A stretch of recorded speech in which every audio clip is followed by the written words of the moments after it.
எந்த மனிதனையும் முருகன் விபரீதமாக தேர்ந்தெடுக்க மாட்டார்.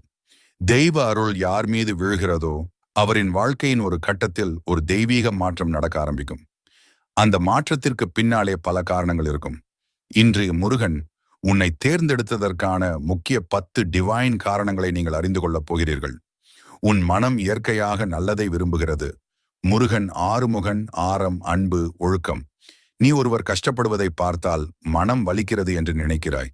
இதுதான் முருகன் உன் உள்ளத்தில் இருப்பதற்கான அடையாளம். நீ பிறருக்கு உதவ விரும்புகிறாய், சமயம் இல்லாமல் கூட, பிடித்த அளவு கூட உதவ முயல்வாய். அந்த தர்ம மனம் முருகன் அருளின் தன்மை.